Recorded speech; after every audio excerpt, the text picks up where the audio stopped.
Good evening everybody, and welcome to Surface Geometry 2. In this tutorial we'll be drawing another plan and elevation of a roof, and we will then go on to get dihedral angles and true shapes of surfaces.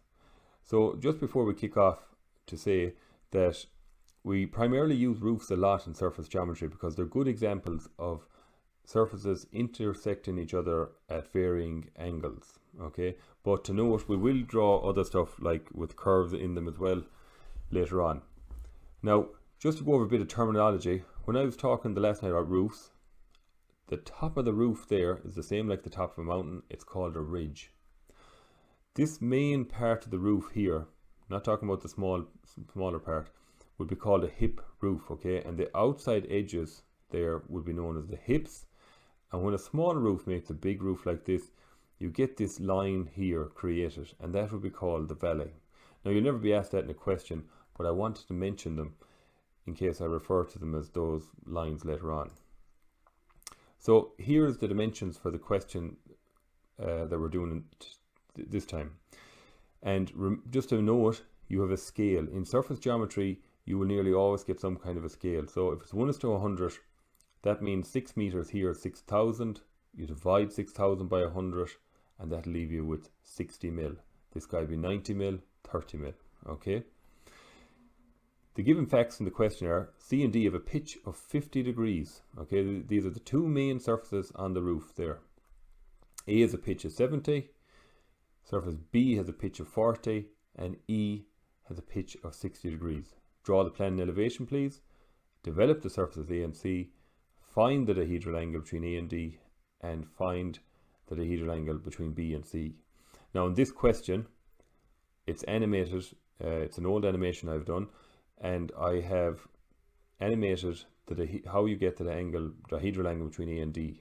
But I want you then, using that knowledge and theory, to go ahead yourself then and get the dihedral angle for B and C. Also, I've only developed out one of the surfaces. It's A, and you will have to do the other one, C. Okay, so just get an edge view, drop it down onto the ground, bring it back to your plan, and bring the lines out, okay, and you'll get the true shape. So we'll kick off. So the first thing I want to do is to take note of these are all true length lines here, okay, except for this guy down here. He's rising from here to here. After that, the next thing I always like to do is find out the main height of the fucking tits. Okay, so we'll kick off. The first point to note is these are all true length lines, okay, except for this guy here. He's rising from this side left to right. After that, I always like to find out the height of the ridge of the roof. That is the main ridge, okay, between D and C. So remember the key principle of geometry. If you want to see a planes and edge view, get a true length line. We have one there and one there. We look along them and we can see those planes and edge views. Now, that'll get me the center, okay? So you can just draw in a light construction line for now. But another key piece of information there is that pink line that's coming in there. That's the height of the ridge. I can apply that now to elevation. Now, keep using up all your pieces of information. So you could go with A or E. I'm going with E next. I have a true length line in plan of E there. So I can bring that up. There's the point. Line the point. And I can draw in that edge view. Now, E keeps going up there in elevation until it hits the ridge. I can drop it down now into plan, and I can finish out my hips there. And that is E finished in plan and elevation. We can do the same thing with A at 70 degrees going up, drop it down, and we can finish in that hip there. The only other piece of information I haven't used now is B. Okay, so I have it is rising there, but I have a true length line here. So when I look along that, my auxiliary is my elevation. Bring it up, and that's going up there at 40 degrees, okay? And now we can drop down that line, and the ridge between B and A is going to be running on this here. Now, we have to find out a specific point, and you can see it in the setup of the question, where C, B, and A meet. And they're going to meet somewhere on this line around here. There's going to be a line drawn from here to here, and then up to there. Now, there's a couple of different ways of doing that. I've only animated one of them, so I'll go ahead with that now. So take your height here, okay, I know the height. That's the exact height where C, B and A intersect with each other on that specific point. And I can take that height and I can get use out of it now in this auxiliary.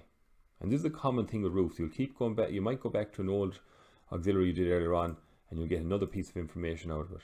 That is now here in this auxiliary exactly where the 3 points cut. So I have it in this auxiliary and I have it in my elevation, which is another auxiliary.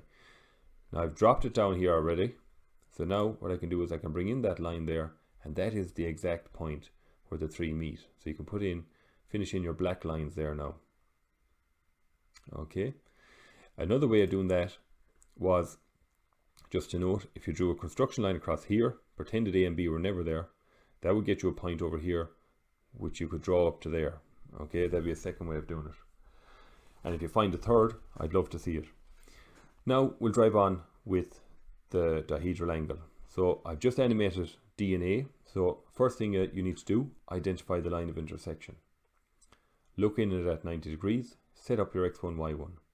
Bring 1 point from each plane. So I have T here and I have S there. Now they'll be on the ground in elevation, they have no heights. So that's why they appear on the ground there, 2 views over.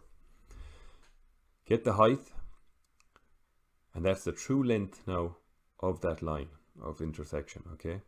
Second thing we do then, we look along it, X2, Y2. Now I do put in a datum line here, okay? Because otherwise I'm going to run way off the page, but you'll get the same result. So get your compass, and remember you're always measuring off the right XY line or datum line when it's parallel to the line of intersection, because only when this point here is that distance the same both sides will you end up with a point view 2 views over. So get your compass, mark off that distance wherever you put in your datum line, mark it off there, and then come back, get the distances for S and T and mark them off up here in our second auxiliary. Okay, and that will let you finish out your dihedral angle. So that's the dihedral angle there, folks, for between the surfaces D and A. The last thing I'm going to do now is I'm going to develop surface A. Now surface A there, we have a true length line of it. So we can see that true length line is the point right there where I have my compass. Now I'm going to use that as a hinge line, and I'm going to rabat down these 2 measurements. Okay, drop them down onto the ground, drop them into plane, come out at 90 degrees, and you will be able to finish out your true shape of A there. Now don't forget, folks, that's most of the question done. You need now to go and get, using that theory and information, get the dihedral angle between the surfaces B and C, and then develop the surface C. Okay, so that's surface geometry 2, folks. Hope you found that useful. More videos to come. Take care and stay safe.